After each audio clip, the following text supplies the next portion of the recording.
Vous écoutez La Voix de l'Espérance, une émission qui vous apporte paix, joie, confiance et espérance.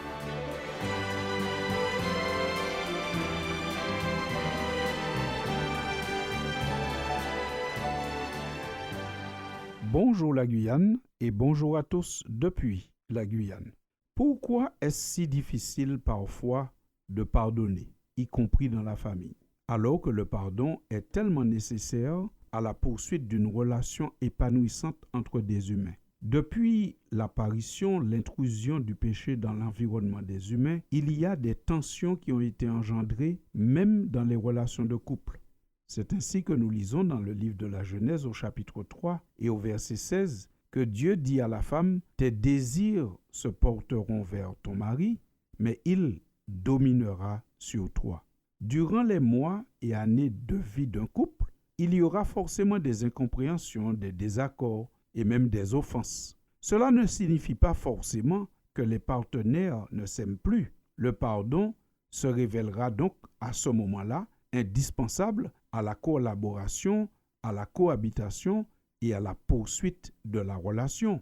Le pardon permet de garder le lien entre deux individus, deux personnes, même quand il y a eu un accrochage. Le pardon permet de restaurer l'offenseur, mais d'abord de guérir l'offensé qui donne son pardon. Celui qui pardonne se fait d'abord du bien à lui-même. Celui qui refuse de pardonner, de donner son pardon, se prive d'une délivrance, d'une guérison. Le docteur I.D. Pascal, dans son livre intitulé « Est-il possible de pardonner ?», déclare « Le non au pardon est source de tristesse. La rancœur, littéralement le ranci cœur, le cœur ranci, est la récolte du pardon refusé. Et cette rancœur peut être la source de nombreux problèmes.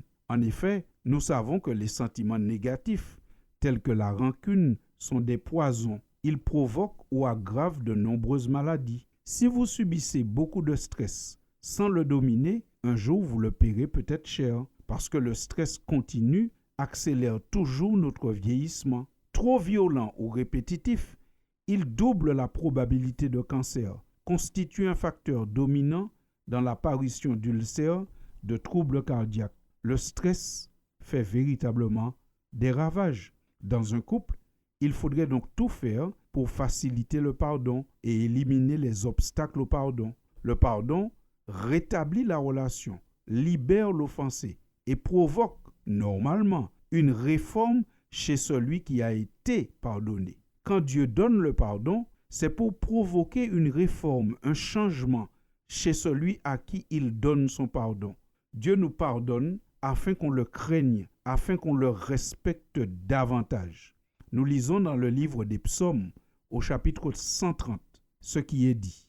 « Si tu gardais le souvenir des iniquités éternelles, Seigneur, qui pourrait subsister? Mais le pardon se trouve auprès de toi afin qu'on te craigne. » Fin de citation. Le pardon, lorsqu'il est donné, a normalement comme conséquence de provoquer un changement d'attitude chez celui qui a offensé, chez l'offenseur.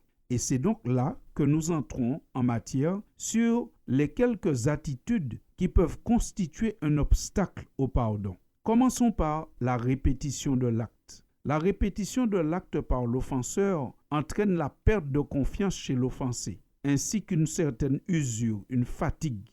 L'offenseur doit soumettre sa faiblesse à Dieu pour chercher de l'aide, pour se débarrasser de cette mauvaise habitude ou mauvaise pratique qui blesse constamment son conjoint. La dureté du cœur est, selon Jésus, la raison pour laquelle Moïse a autorisé le divorce. Mais qu'est-ce qu'un cœur dur? Est-ce celui qui ne donne pas le pardon? Oui, certainement, peut-être. Mais c'est aussi et surtout celui qui blesse constamment et qui est devenu insensible à la souffrance de l'autre et qui est dans une désobéissance continue. Celui-là, il a un cœur vraiment très dur. L'existence du pardon n'est pas une incitation à faire le mal. Celui qui pardonne doit être craint, c'est-à-dire respecté et aimé. Le deuxième point qu'on peut noter concernant les attitudes ou pratiques qui rendent le pardon difficile, c'est la non prise en compte de la souffrance de l'autre. Lorsqu'on a offensé quelqu'un, ce n'est pas à nous de lui dire ce que j'ai fait est grave ou n'est pas grave. Ce n'est pas le fautif qui doit évaluer la souffrance de la victime. Il ne doit pas non plus lui empêcher d'exprimer sa souffrance, ni la minimiser. En ayant cette attitude, l'offenseur ne facilite pas le pardon. Il ne faudrait pas non plus que la victime surévalue l'incident. Ensuite, il faut faire des confessions appropriées pour faciliter le pardon.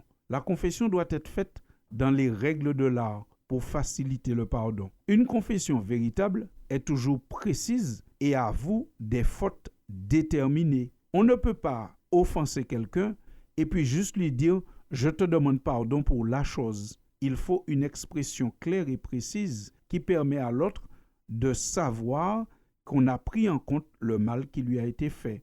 Les membres d'une famille devraient donc pouvoir s'asseoir régulièrement pour faire des mises au point, trouvant ainsi l'occasion de dire ce qui a fait ou qui fait mal et pouvoir se confesser mutuellement l'un à l'autre. Ensuite, voyons encore quelques points qui peuvent rendre le pardon difficile dans une famille.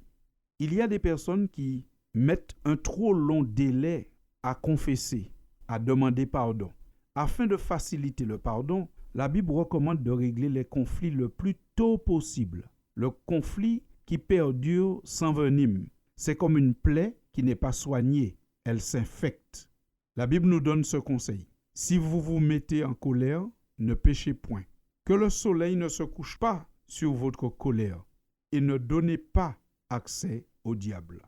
Texte à retrouver dans l'épître de Paul aux Éphésiens au chapitre 4, versets 26 et 27. L'une des deux parties doit prendre l'initiative pour débuter le processus de réconciliation. C'est en principe l'offenseur qui devrait initier la démarche. Mais s'il tarde, l'offensé devrait faire le premier pas. Pour éviter l'usure, il n'est pas bon que ce soit toujours le même qui endosse la fonction d'initiateur de paix. Il faut initier le processus au plus près de l'offense. Il faut aussi se rappeler que la guérison a aussi parfois besoin de temps. L'offenseur doit donner du temps à l'autre pour digérer le mal qui lui a été fait. En attendant, il doit se montrer humble, doux et patient. Enfin, notons qu'une des pensées qui peut rendre le pardon difficile, et la confession aussi, c'est la pensée qu'il n'y a pas de conflit avec le conjoint que Dieu aurait donné. Celui qui pense qu'il ne devrait pas y avoir de conflit avec le conjoint donné par Dieu risque de baisser les bras à la première difficulté qui apparaîtra dans le couple. Les conjoints que Dieu associe sont des humains faillibles. Pensons à l'histoire d'Isaac et de Rebecca. Aucun doute, c'est bien le Seigneur qui a choisi Rebecca pour Isaac. Pourtant, il y a eu des désaccords dans ce couple. Mais notons qu'ils ont su se pardonner et aller jusqu'au bout ensemble. Chers amis auditeurs, il est vrai que demander pardon et pardonner ne sont pas choses faciles, mais c'est tellement utile. Alors, même si ce n'est pas facile, mais c'est bon de le faire car nous en avons besoin pour faire survivre nos relations. C'est pourquoi la Bible nous dit « Soyez bons les uns envers les autres, compatissants, vous pardonnant réciproquement comme Dieu vous a pardonné en Christ. » Sur ces paroles tirées de l'Épître aux Éphésiens au chapitre 4, je vous remercie pour votre écoute et vous dis à très bientôt pour une prochaine édition, toujours concernant la famille. Oh, pardonne-moi mes erreurs, mes absences. Pardonne-moi ces pensées qui me hantent. Pardonne-moi, j'ai tant besoin de ta présence. Pardonne-moi. C'était La Voix de l'Espérance, une émission préparée par l'Église adventiste du 7e jour. Si vous désirez avoir une copie de la causerie d'aujourd'hui, demandez-la. Elle vous sera donnée gracieusement. Écrivez à La Voix de l'Espérance, boîte postale 169 97 324, Cayenne, CEDEX, ou téléphonez au 0594 25 64 26. Merci chers auditeurs et à bientôt.